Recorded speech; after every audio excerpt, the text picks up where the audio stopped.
So yan po mga boss, may isa naman po tayo, lalo na po sa mga mahilig dyan na mag-DIY.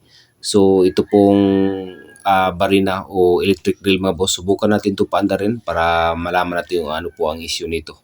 Okay?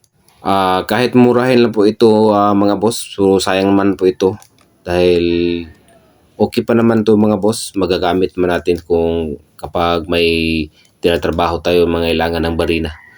Okay? So, hindi siya, okay, tingnan nyo mga boss, nakasaksak na po ito. Hindi siya umikot. So, sabayan natin ikot, okay? O, yun. So, yan mga boss, nakita natin, tingnan nyo. Umilaw yung bandang sa carbon brush o sa loob mga boss. Okay? O, tingnan natin para maklaro po. Tingnan nyo ito sa loob mga boss. Okay? O, yan. Yun. So, yan po ang issue niya mga boss. Minsan umikot, kailangan pa siya sabayan para umikot. Pero ang problema, o tingnan nyo sa bandang kabumbras, umilaw siya o mag-spark siya. Okay? So, yan po ang ating ayusin ngayon mga boss. Okay? So, baklasin natin to. Tingnan natin sa yung carbon brush niya sa loob mga boss. So, parang hindi na po normal yung spark na mga boss. So, ang pagtanggal nito na ganitong klase mga boss, itong mga lahat mga tornilyo niya, yan lang atin tanggalin mga boss. So, gamit lang po tayo ng screwdriver. Okay?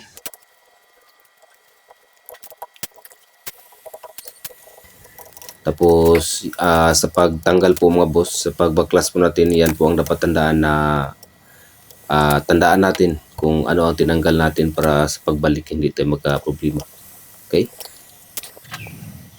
So, tanggalin natin to lahat mga tornilyo mga boss para mabaklas natin. Makita natin yung kabumbras. Okay? Okay, natanggal natin lahat ng mga tornilyo. So, next natin gawin mga boss, isikwatin natin to mga boss para mabaklas natin. So, idandahan lang nyo ito mga boss para safety na walang lumipad na spring sa loob. Okay?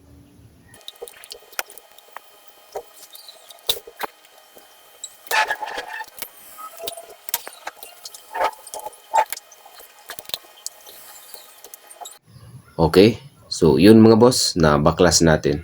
So diretso po tayo sa kabumbras i-check mga boss. So itong mga switch niya, wala namang problema yung mga switch niya mga boss.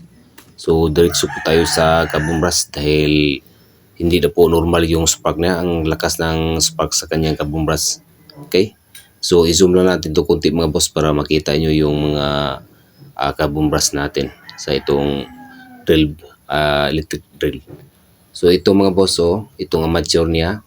Tapos yung carbon brush niya, dalawa to mga boss. Yan.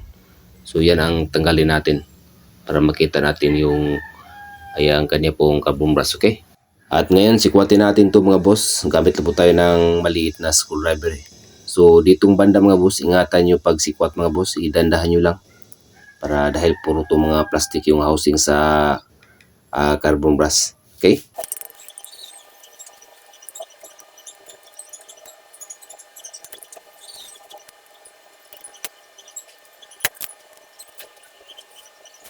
So ito na mga boss, natanggal natin yung isa. So itong problema nito mga boss ay nag-stack up.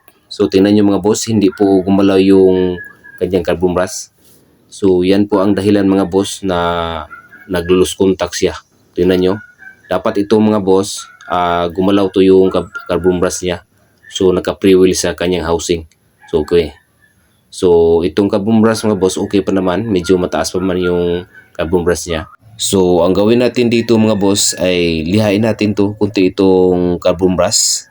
Pati yung kanyang housing, linisin natin yan.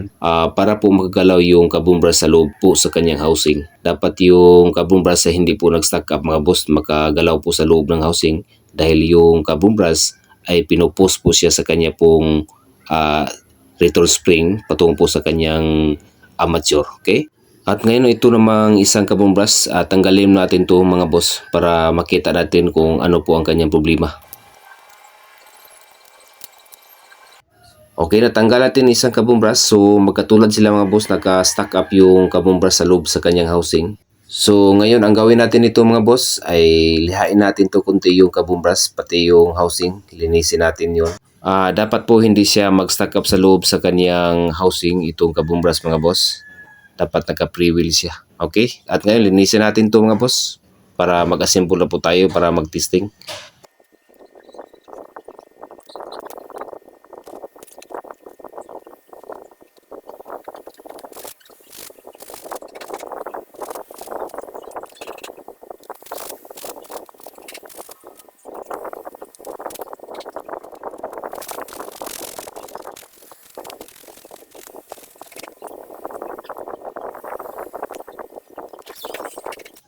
So yan mga boss, natapos natin ang isang kaboom brush mga boss. Tingnan nyo, gumalaw na po yung kaboom brush sa loob mga boss.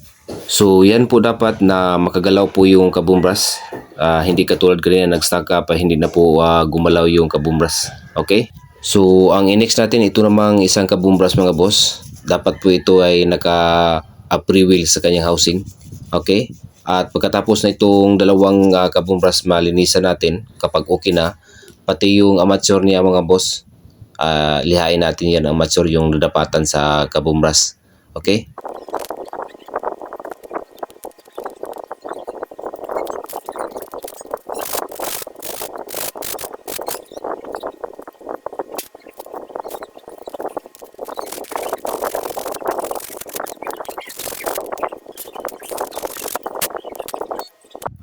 Okay, natapos natin yung dalawang kaboom brush mga boss, ito, pati yung housing.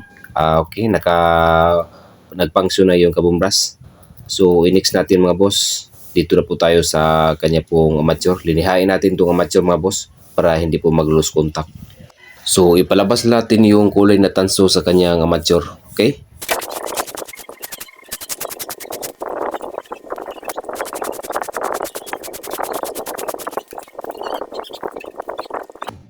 Okay, so yan ang mga boss. Nakita nyo mga boss, nalinisan natin, naliyaan natin. So lumabas na po yung kulay bronzy sa kanyang amateur. Okay? At ngayon mga boss, mag-assemble na po tayo. Ibalik na po natin ang kanya pong kaboom brush mga boss. Okay? At sa pagbalik na po sa kanyang kaboom brush mga boss, the same pa rin sa sinasabi natin kayo na dapat sa pagtanggal nyo, tandaan nyo kung paano nyo tinanggal, iyan pa rin nyo sa pagbalik mga boss. Okay? At ngayon, i-assemble natin itong kaboom brush.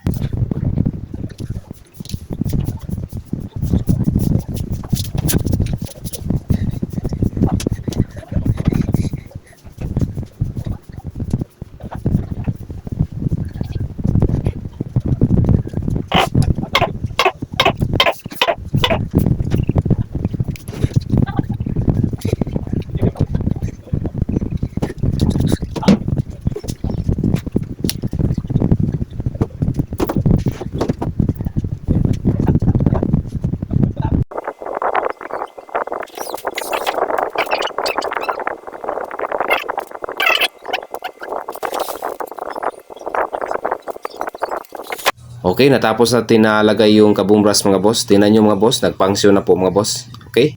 At ngayon, ilagay natin to at i-assemble natin to lahat mga boss para mag-testing na po tayo.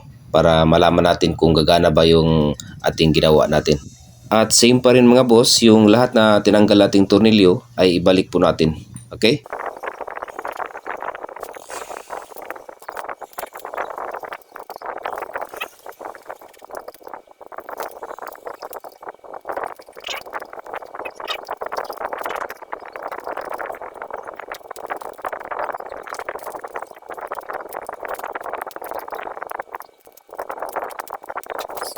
So yan mga boss, na symbol natin. Okay, at ngayon mag-testing na po tayo. Saksak po natin.